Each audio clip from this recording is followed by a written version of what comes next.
The third generation iPad Pro that came out in 2018 is an amazing tool for creatives.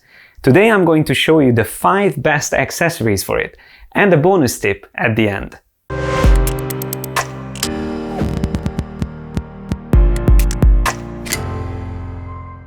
If you are like me and spend hours drawing on the iPad Pro, you want to make sure you are sitting comfortably without straining your neck, back and arms. I tested many different stands and found the posture stand from BackPainHelp by far the best. It is highly adjustable with 3 sturdy zinc alloy joints and 3 aluminum arms on each side. You need to unlock each joint and rotate the arms on both sides to the desired angle and then lock the joints again. I love that you can check the angles on the joints to match them, which can save you time. I'm not gonna lie, it takes a bit of time to get used to setting it up, but it is easy to get the hang of it. You can use it while sitting on a sofa or even on a desk to have a standing setup. I love drawing standing up as it helps to move around more freely. Another neat feature is that it can be stored easily, as when all the arms are folded up it gets completely flat. It is not too heavy, around 3 kilograms, but I wouldn't carry it around with me as it is too big for that even when it is folded up. It is very sturdy though, holding up to 50 kilograms. You can even put a 27-inch iMac on it if you want, or any type of laptops. I included the links to all of the products I'm mentioning in the description. Sometimes you might only need to keep the iPad Pro straight for reading or watching a video on it. The Yohann is probably the most stylish and beautiful stand I tested. It is individually handcrafted by the manufacturers from the finest, sustainably sourced oak and walnut wood. The whole stand is made of one single piece of wood without any screws or hinges. It is lovely to touch and hold, and it also gives a really balanced and firm hold to the iPad Pro. I don't recommend using it for drawing though, as without holding it with 2 hands, it will keep moving around on most surfaces like wooden tabletops. It also has a pencil holder at the bottom, although I prefer to store the Apple Pencil connected to the iPad magnetically, since that's how it charges. It is not a cheap stand, but it really gives your iPad Pro a lovely and stylish support. It almost feels like an exhibit in an art gallery when it is resting on the Yohann stand. Let me know in the comments which one do you think is more useful, the posture or the Yohann stand? Or if you know of any other useful stands that you can recommend. I'm not a big fan of screen protectors in general. I never used one for my smartphones, but the PaperLike is something I cannot live without.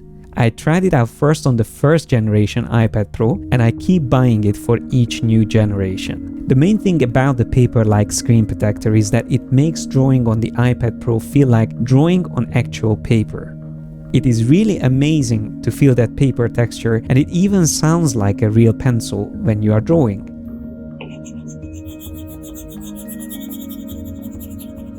I got so used to having PaperLike on my iPad that I couldn't draw on this new one until I got the screen protector for it.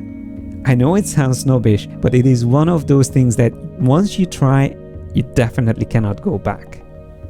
Another neat aspect of PaperLike is that it reduces reflections, which can be very handy if you like to draw outdoors or in rooms with bright lights. It is also easier to keep clean, as somehow the oil and sweat from your hands are hardly visible. It is cheap and you actually get 2 protectors when you order it, so you will have a spare one in case you mess up putting it on the iPad. I became a pro already after setting up around 4 or 5 iPads with them, but it does take some time and patience to do it right. Luckily, the PaperLike comes with clear explanations and some handy tools for fixing it. I would love to know whether any of you had similar experience to me when trying to draw on the iPad Pro or other tablets and felt that it is too digital and glossy and nothing like drawing with a pencil on paper. Or am I the only one who has issues with this? If you cannot wait until Photoshop will come out as a fully functioning app for the iPad Pro sometimes in 2019, then the Luna display can be just what you're looking for. In a nutshell, this device can connect your iPad Pro to a Mac and turn it into a secondary screen. The best thing is that you can continue to use touch input like you would normally on the iPad and even use the Apple Pencil, but it feels awesome and almost magical to have the Mac operating system running on a tablet.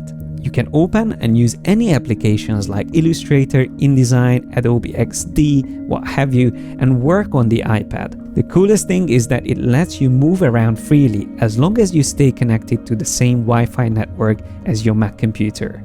Setting it up is a breeze. You just need to pop the tiny little USB-C device into your Mac and install the app on both the desktop computer and your iPad Pro. It's important to mention that you will only be able to use the pressure sensitivity of the Apple Pencil if you also get the Astropad app, which is also fairly expensive but definitely worth it if you're planning to use apps like Photoshop or Corel Painter. When using Astropad, you can also customize quick access options, which can help working without the keyboard, and of course you can use gestures in most applications for zooming and panning around.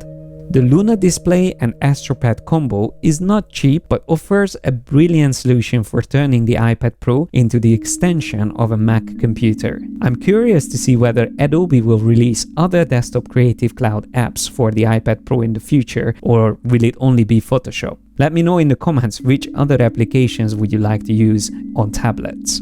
The iPad Pro is not a cheap product and it's definitely worth protecting it with a durable and functional sleeve, especially if you are carrying it around often and use it outside of your home or office. The Smart Folio from Apple is a nice sleeve that connects to the iPad magnetically and lets you keep the pencil charging on the side. It also works well as a stand for multiple angles, but I'm not particularly happy with its protection. The sides of the iPad are completely exposed and the pencil is not protected either. The magnetic connection is not bad, so the pencil won't just fall off on its own unless something pushes against it. But leaving it hanging onto the side is still not comfortable for an expensive accessory. I normally put it away separately in my backpack when traveling to make sure I don't lose it. The Dux Plus sleeve from the company Smarter Than Most is doing a way better job at protecting both the iPad and the pencil. I have this sleeve for the second generation 12.9-inch iPad and it kept it safe during many trips around the world. Apparently it also protects against dropping the iPad, but I haven't tested that out myself. The great thing about this sleeve is the fact that you can store the Apple Pencil inside it safely while also continue to charge it. This sleeve, at the time of recording this video, is only available for the 11-inch version of the third generation iPad. That's why I didn't get it yet. Hopefully they will release the 12.9-inch version soon. Until then, I will have to stick to the Smart Folio. So these were my 5 favorite iPad Pro accessories. But as a bonus final tip, let me show you this stylus called amPen with a retractable disk tip.